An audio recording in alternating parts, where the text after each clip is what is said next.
Chapter 7. Nothing to Declare. London, England. "Don't speak unless you have to," Mrs. Bancoli warned them.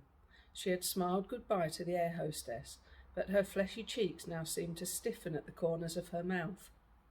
Mrs. Bancoli lowered her voice despite the clatter of feet and squeaking of luggage wheels along a corridor that seemed to have no end. Sade read Femi's sullen face. Who would they want to speak to anyway? To say what? It was going to be difficult enough talking to Uncle Dele. Sade hoped Uncle Tunde had done all the explaining on the telephone and that he wouldn't ask more questions. How could she ever put the terrible pictures in her head into words? "Hi there! Ain't you kids going to freeze?" It was the American. The black eyes on his outfit now peeped out from beneath a great black coat that matched a wide-brimmed felt hat. "Oh, they'll be fine," Mrs. Bancoli replied quickly. "My brother will bring them winter coats to the airport. You know they don't feel the cold like me with my old bones." She laughed lightly and pretended to quiver a little underneath her own mock leopard skin coat. The American glanced curiously at the children. "Uh-huh. Well, have a good time." Neither Sade nor Femi said anything. He looked a little puzzled. With large strides, however, he was soon well in front of them. At immigration control, everyone came to a halt. Most of the passengers joined a long winding queue underneath a bright yellow sign with the words "Other Passports" in thick black letters. Mrs. Bancoli shepherded the children into another shorter queue marked European Community Passports. It was moving more rapidly. Sade saw the American near the back of the long queue staring across at them. She shifted her gaze to the desks ahead of them, in each of which perched a figure in a dark suit. "Yemi, take this. Addy, come." Mrs. Bancoli thrust her small case into Sade's hand and led them up to the box. Mrs. Bancoli held out her passport. In silence, the eyes behind the desk travelled down to the book, then sideways. Sade could just see the top of a computer. The eyes suddenly flicked back to them, resting briefly on each in turn, as if taking 3 snapshots. Sade's stomach tightened, and for the first time she began to worry about the passport.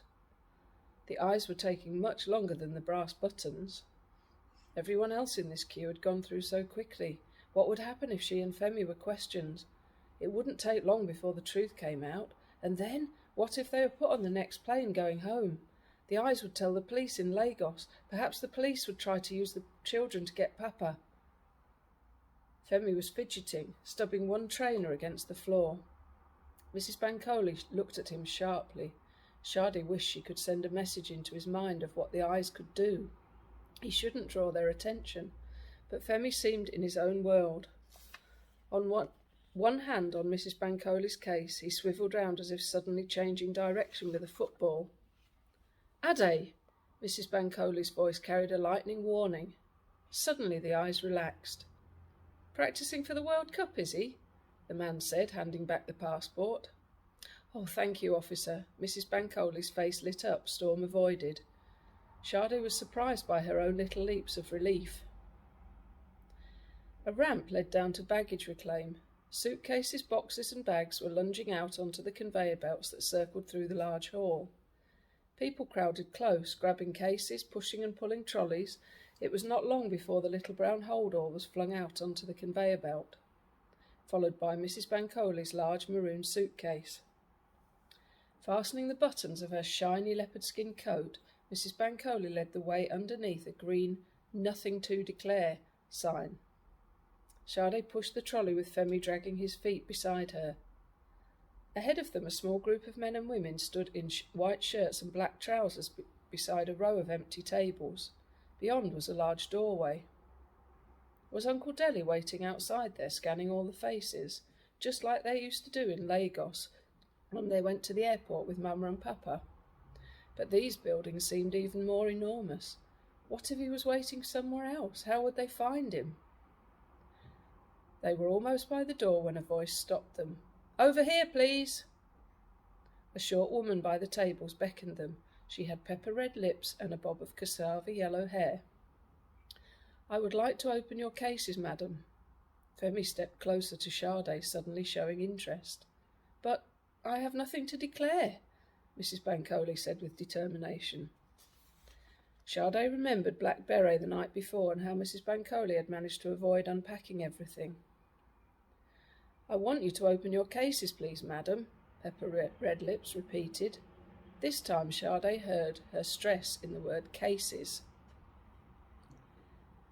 The lady wanted to check their small brown bag as well. Mrs. Bancoli was about to heave the large suitcase onto the table when a man with a face as stiff and sharp as a rock hurried across to Pepper Redlips. He whispered something in her ear. "Please follow us and bring your luggage with you," Pepper Redlips said quietly. Sade saw Mrs. Bancoli hesitate for a second. Then, drawing back her shoulders, she raised her head and stretched her neck proudly, a peacock preparing for a fight. She was as short as Pepper Redlips, but her green headdress gave her a couple of extra inches. "Why do you ask me this? What's going on here?" she demanded, her tone rising boldly. "We are customs officers, madam," answered Rockface. Hardly a muscle moved in his face. He kept his voice down. "We are empowered to examine your goods. By law, you are—" All right. Mrs. Bancoli threw up her hands. "Do your work, but just hurry up. My husband is waiting for me."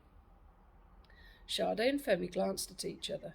Mrs. Bancoli had said nothing to them about her husband. Rockface unpacked and Pepper Redlips examined. As the stacks of brightly coloured material next to the maroon suitcase grew taller, Sade thought of stalls in the Larde market. Almost 30 boobas with matching wraps and headscarves. A small mountain of decorated leather sandals, a mound of carved bracelets and gold bangles. Everything looked new. At least Pepper Redlips worked neatly, not like the swarm of police who had tipped out Papa's suitcase when they had seized his passport. But Pepper Redlips seemed to be looking for something well hidden. When she came to Mrs. Bancoli's toilet bag, she smelt and touched the contents of each jar. And suddenly Sade realised what they were after. Of course, drugs. She had heard Papa and Mama talking about drug smuggling, how poor people could be tempted by the money. Papa had written some articles. Did Mrs. Bancoli smuggle drugs as well as children? She didn't look very poor. Whatever would happen to them if Pepper Redlips found anything? Surely Uncle Tunde wouldn't have let them go with Mrs. Bancoli if he thought she was a drug smuggler. Nervously, Sade chewed her thumb, watching the officers work in silence, while Mrs. Bancoli sat with her arms folded grimly. "What are you going to do with these? Sell them?" The suitcase was empty at last, and Pepper Redlips stood in front of Mrs. Bancoli's goods. "They're presents," Mrs. Bancoli waved a hand as if swatting a fly. "For family, friends. Everyone likes to have something from home." Pepper Redlips raised her eyebrows. "You have rather a lot of family and friends, don't you think?" Before Mrs. Bancoli could reply, Rockface pointed to the brown hold-all. "Did you pack this yourself?" he asked smoothly. "The children did," Mrs. Bancoli replied. "We still need to check it," he said. Sade slipped her arm around Femi and he didn't push it away. "Uncle Deli's waiting for us," he muttered so that only his sister could hear. Their small bundle of clothes looked odd next to Mrs. Bancoli's stacks. Wouldn't the officers wonder about the oddness? But no. Pepper Redlips was showing interest in Sade's gold thread aso-oke. She examined the small matching blue bag, pressing the padded satin lining between her fingers. She handed it to Rockface and his thick fingers began to crawl all over it. Sade wanted to shout at them, grab it away. It was her bag, the one Mama had sewn specially for her. The only thing she had of Mama's now. She swallowed her words, keeping her lips pressed tight. But when Pepper Redlips flashed out a pair of small scissors from her pocket to snip at the seams, Sade couldn't stop herself. "No!" she cried. "Don't cut it, please!" Mrs. Bancoli shot out her arm to hold Sade back. "You people have seen everything already. What are you doing now?" "Parents sometimes use their children to carry illegal substances," Rockface stated bluntly. "If you have nothing to hide, you have nothing to fear." Sade trembled and forced herself to watch as Pepper Red Lips cut the threads that Mamma had sewn with so much skill and love. It was another hour before Pepper Red Lips and Rockface let them go. They had found no drugs, but insisted that Mrs. Bankole pay import duty on the other things. She argued loudly, but, in the end, she paid. When, at last, Sade and Femi trailed behind her into the arrivals hall, there was no sign of Uncle Deli anywhere.